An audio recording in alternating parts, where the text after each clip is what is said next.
Hi, I'm Tom. In this video, I'm going to be converting up my very first 40k army into an army for the Horus Heresy. This video will be a bit of a primer for the rest of the series. It will be going into the background for my force, the design restrictions, and my plan and methodology for the project as a whole. I've had this army since my early teenage years, back in the early 2000s, and my plan is to turn it into a playable faction for the Horus Heresy, using the free and highly flavorful and customizable army lists of the Imperialis Militia, or the Imperial Army as it's more commonly known. Fear not, I will do a lore video on the Imperial Army and how it interacts with the Astartes and what the Solar Auxilia is, which is also a part of the Imperial Army, but a more elite part of it. More on that in a future video. While I talk about the concept for the force and my methodology for handling this project, I will be reassembling and painting up one of my main leaders for the army in its loyalist form. I will come back and talk about him a bit later. So my collection, it can hardly be classified as a fully playable army, but more as a collection, I suppose. It is quite mismatched in the regiments the soldiers come from, and it has always been a struggle to make it look cohesive. I've stripped it of paint many times, and this last time I gave up halfway through the base colors, apparently. So this is one of the challenges I face in the project, but I think I have a solution for most of the issues. And the mismatched nature of the collection might actually help with what I'm trying to do and give it character and stand out from being a 40k force. Fingers crossed. Before I get into some of the backstory, both for how my first 40k army came about and the lore behind this new faction that I started, I better explain what my main idea and mission is. The essence of the project is to turn an army that has been sitting in storage and collecting dust into something useful that might see the table again. As regular viewers of my channel probably know, I don't currently play 40k. I do play Horus Heresy though.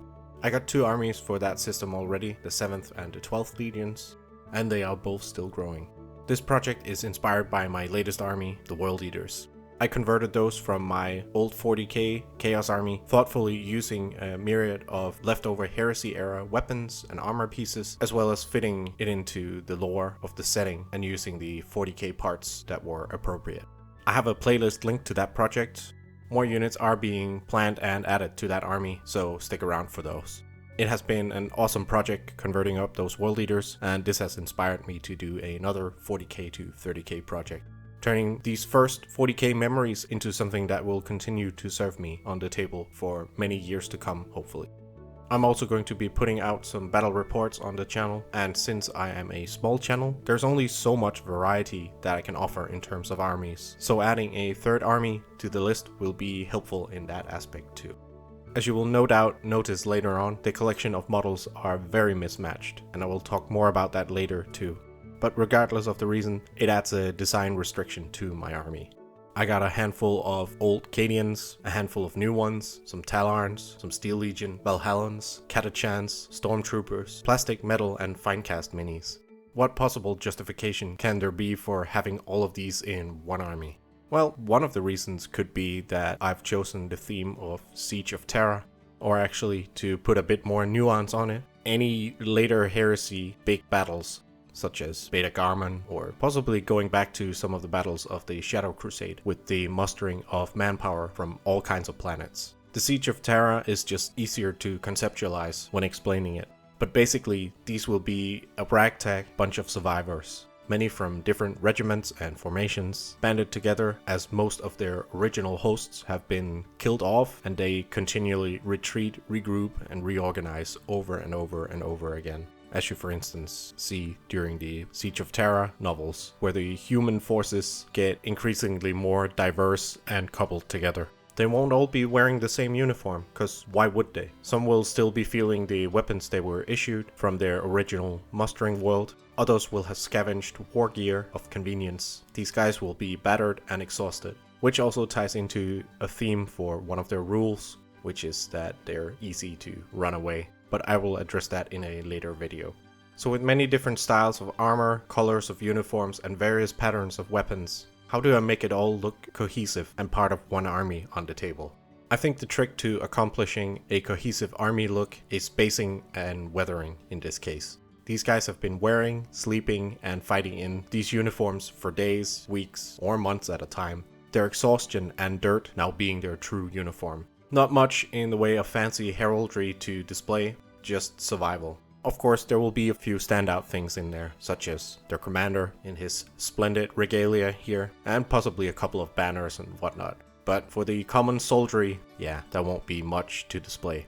When it comes to the painting of it, I will also try to use matching colors of the uniforms. And since they aren't Space Marines, they might be a bit more practical in their color choices. So probably some tans, some greens, some grays, some browns, natural camouflage-y colors.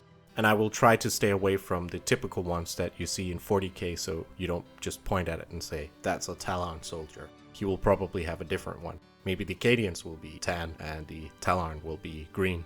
Something like that. At least the metal ones that I can't convert very easily, nor would I want to. Those are classic models. I hope this will be enough, but common bits might also help tie everything together across such a diverse army, which brings me to another challenge for this project, the timeline. While we are heavily encouraged to use 40k models for the Imperial Army, especially since they have no official models and probably never will, and I do mean that we are encouraged to it, it literally says in the document, and the units are made up around some 40k units. But how do we turn back the clock on these guys?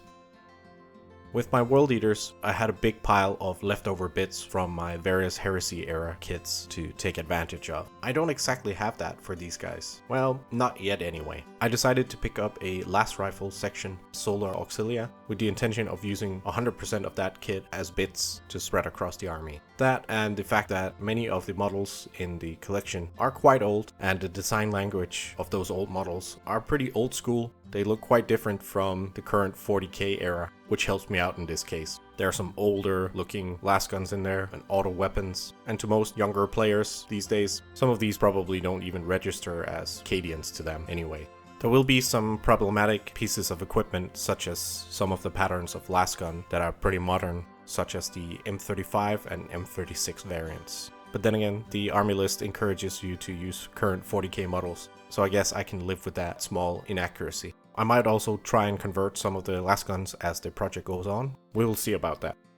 Speaking of the army list, it is entirely free from the Warhammer community website, which is cool. So if you play Imperial Guard in 40k and want to play Heresy, you can, and it won't cost you anything. Well, there are some restrictions to weapons and vehicle loadouts especially, but you have a great start. I will be going through some of the entries from that list as I sort through my collection and as I make the individual units for the army. While I keep talking about the plans, models, and rules for this army, I will be converting up some infantrymen made out of plastic bits from the Catachin, the old Cadian, and the new Solar Aux infantry plastic kits. Another challenge to the project will be to make a dual use for both loyalist and traitor sides. The loyalist side is easy, I don't have to do anything here.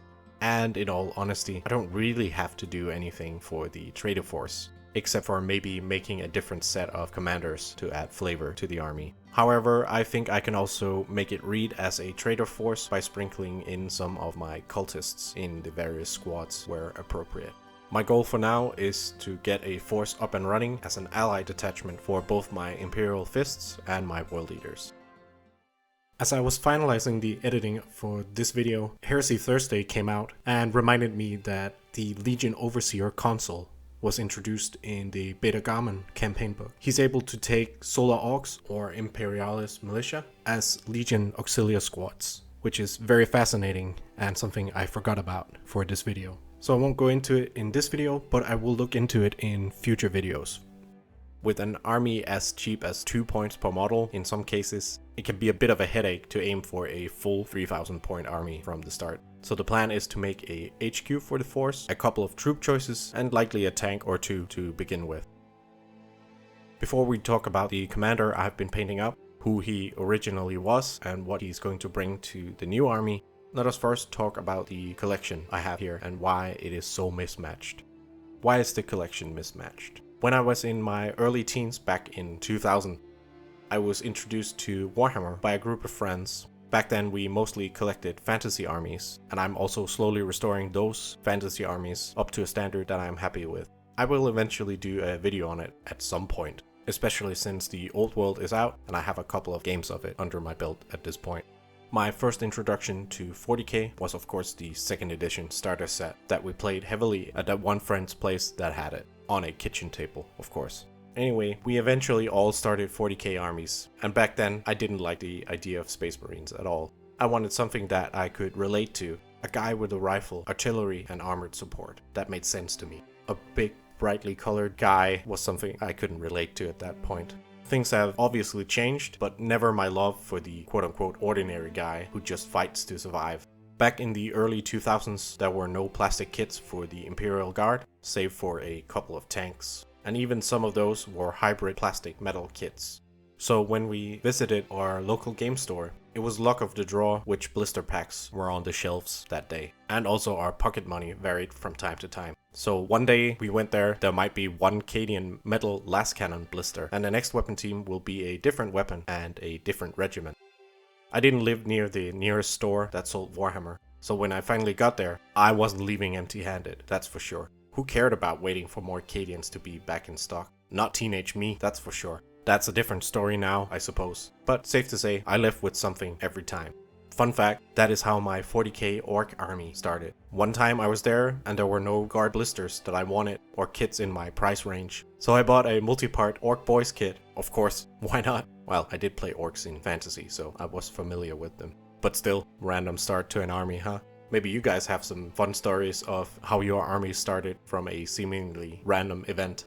At some point during this, the Catachan plastic squad started showing up. I honestly wasn't too fond of them. I wanted the Cadians. But this was before the old plastic Cadian kit was released. So what was a cash-strapped nerdy team to do? Buy Catachans, of course. Otherwise I would never get a playable army on the table. Anyway, that is probably enough backstory for the collection for the time being. I can certainly share more if the nostalgia hit the right spot for you guys. I've just finished pouring through all of the infantry from my first 40k army. I've tried to organize things a little bit and make sense of it. So let's just do a brief overview and we'll get into the specific characters and specific models whenever it's relevant for a video.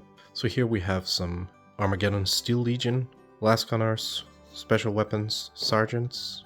Here we have some old metal Cadians that I was midway through painting up, but never got to highlighting and all that.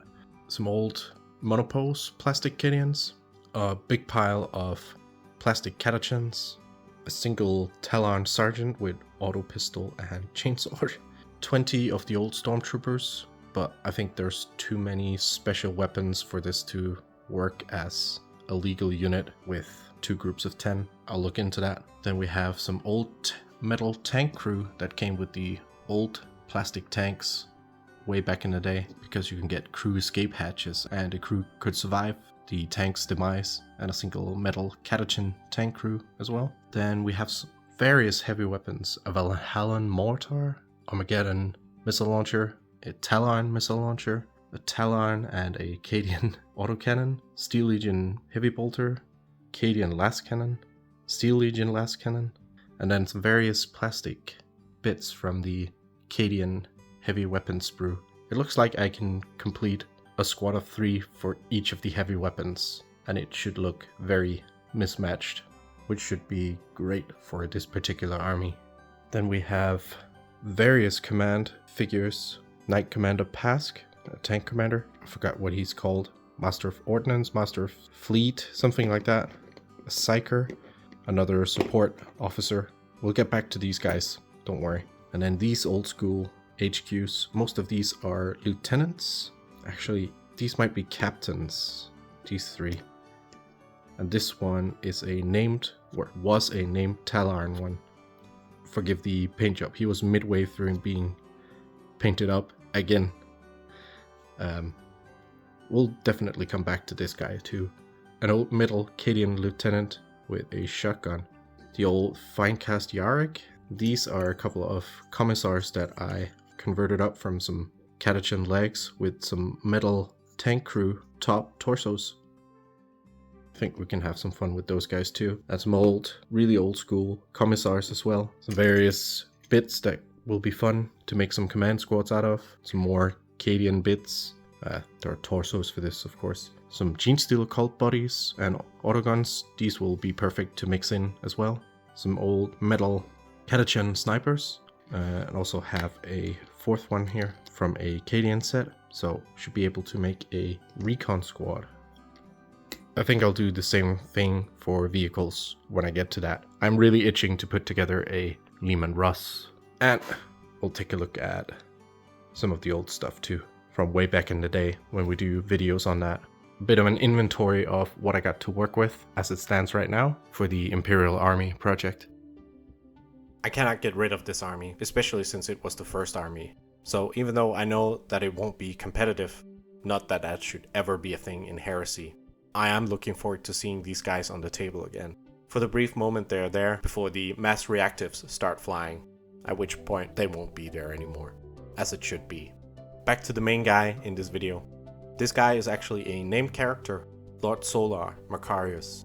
He was quite a big deal in the lore, even though his rules weren't all that fancy, even back in 3rd edition.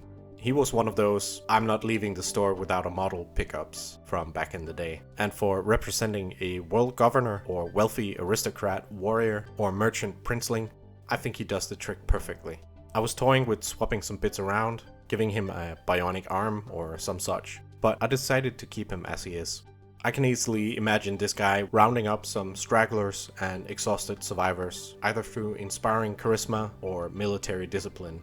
He will be used as a force commander, which is a catch-all term for the overall leader of the regiment. He can be anything from a primitive tribal leader to a Terran of noble lineage, decked out in their heirloom war gear, to a planetary governor or administrator. He is a lump of clay with a set of rules that allows us to mold him and the army as a whole into almost exactly what we want it to be. Not only does he have a wide array of war gear options, but like the Space Marine Praetors that give access to rights of war, the Force Commander gives access to something called the Provenances of War, and you can pick 2 of them to customize your force. Why 2? Well, to make interesting combinations, but I suspect one of them is to make up for the lack of the quote-unquote Legion traits, and one of them is to stand in for the right of war. It doesn't quite work like that, but that is my headcanon. In total, there are 16 of these Provenances to pick from. I won't go through all of them in this video, but examples could be to make them more Mechanicum-like, or to make them more veteran-themed, or conscript-themed, or chemically enhanced, just to name a few. There are of course also traitor and psyker/demon-themed ones too, but let us save some of those combos for future videos. So I think I will wrap it up here and come back with more specific topics. There will definitely be a hobby and lore video on the Imperial Army as a whole, while I convert up and paint some more infantrymen for this army.